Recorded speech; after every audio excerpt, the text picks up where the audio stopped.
The stories behind the hymns. All right, let's jump right into this explainer. Today, we're exploring the real, human stories, the absolute tragedies, and those incredibly spontaneous moments behind history's greatest hymns. We're going to be looking at John Pearson's reflections after he spent a whole year studying the men and women who penned these iconic words.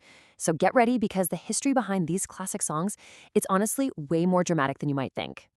So, our journey starts with just a really simple habit. Pearson stumbled onto this brilliant morning routine using a devotional called the 1-Year Book of Hymns. He affectionately summarized his new daily practice with one rule: one day, one page, one hymn. And, that simple commitment completely transformed how he viewed these songs. It took them from being dusty historical texts and turned them into living, breathing testaments of the human experience. His process was incredibly straightforward. First, he'd read all 4 verses of the daily hymn. Then, and this is really the secret sauce here, he'd read the brief biography of the writer to get the context. Finally, he'd just find a good version to listen to on YouTube and let the music wash over him. Just by pausing to look at those biographies, it becomes startlingly clear that the people behind these hymns lived intensely vibrant, complex, and sometimes devastatingly difficult lives. Section 1. Songs Born from Sorrow. It's a deeply moving truth that some of the most comforting words ever written weren't inspired on a mountaintop of joy, but in the absolute depths of heartbreak. Take Carolina Sandelberg, for example.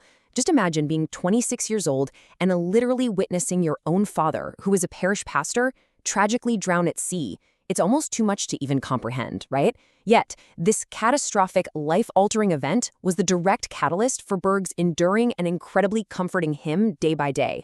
The profound peace in that song was literally forged in the fire of overwhelming grief. Now look at the sheer speed of this next tragedy. The year is 1858. In the morning, these massive evangelistic services kick off in Philadelphia. That same evening, a 29-year-old preacher named Dudley Tyng speaks to 5,000 men, which results in an astounding 1,000 conversions. I mean, a massive triumph. But just 4 days later, Tyng is involved in a fatal accident. The emotional whiplash of that timeline is just stunning. And on his deathbed, following that sudden accident, Dudley Tyng uttered his final, really poignant words. He said, "Tell them to stand up for Jesus."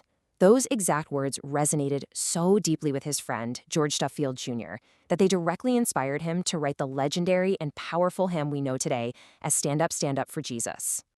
Moving on to Section 2. Convictions and Crusades. So we don't just see sorrow in these biographies. Many of these classic verses were forged in the fires of intense personal conviction and massive societal battles. Look at James Montgomery. He didn't just write peaceful, reflective verses like his famous hymn, According to Thy Gracious Word. Out in the real world, the guy was a fearless newspaper editor in London and a fierce abolitionist. His convictions were so strong that he was willing to go to jail for his beliefs. He actually found himself imprisoned not once, but twice for publishing strong anti-slavery editorials. Then we have Charlotte Elliott. Her story is one of deeply personal conviction that I think a lot of us can really relate to. She desperately wanted to clean up her act before she committed to following Christ, feeling like she needed to be perfect first. But a minister gave her a remarkably simple, life-changing invitation. He just told her to come just as you are.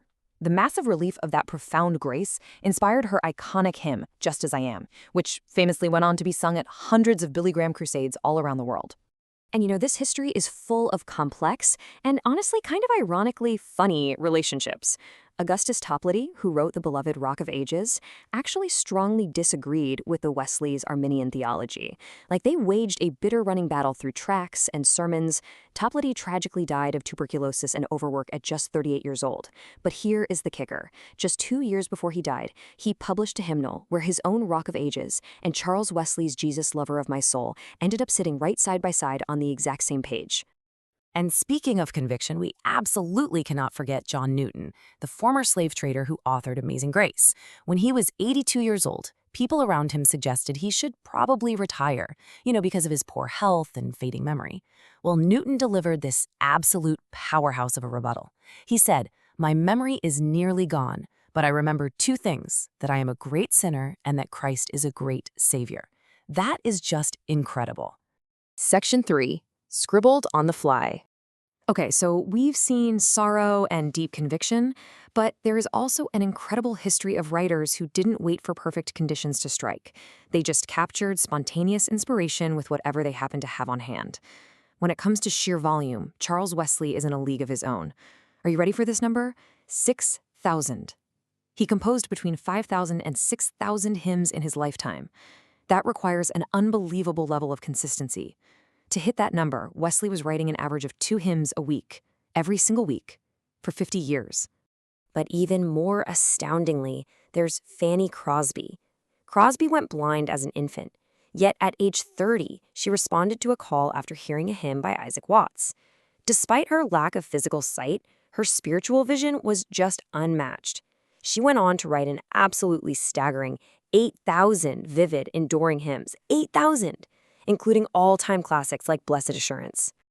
I love the contrast on this next one.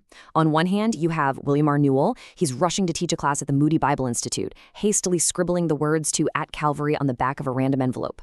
Then, on the other hand, you have Elvina Mabel Hall. She's stuck in her Baltimore church choir loft, dealing with a pastor who was just rambling on way too long. So, to pass the time during the boring sermon, she penned a poem in the flyleaf of her hymnal. And wouldn't you know it, that poem became the famous hymn, "Jesus Paid It All." Grounding this all in history, the inspiration spans centuries and wildly different circumstances. In the 1500s, Martin Luther literally hurled an inkpot at what he felt was Satan's oppressive presence in Wartburg Castle, and then went on to write "A Mighty Fortress Is Our God." Jump to the early 1800s, with John Newton clinging to grace in his old age. And then to 1918, when Helen Howarth Lemmel read a tract by Lilias Trotter, a woman who actually gave up a promising art career in Britain for Algeria. That single tract stopped Lemmel in her tracks and inspired her to write "Turn Your Eyes Upon Jesus." Which brings us to our final section, crossing the finish line. These incredible individuals have all crossed the finish line of their own dramatic, vibrant, and sometimes really sorrowful lives. Yet through their words, they continue to actively enrich our daily journeys. And the beauty of this history is that even modern experts find immense joy in the unique quirks of these works. Take the great British hymnologist Eric Routley. He affectionately described Walter Chalmers Smith's hymn "Immortal, Invisible, God Only Wise" as being full of, and I love this phrase, plump polysyllables. It just goes to prove that these centuries-old texts aren't stale. They still have plenty of personality, linguistic flair, and life left in them. Understanding the grief, the conviction, and the sheer spontaneity behind these words totally changes how we hear them, doesn't it? So what song resonates the most with you? And after learning that history's greatest verses were scribbled in the margins of boring sermons or rushed onto the backs of envelopes, what's stopping you from grabbing a pen and writing your own?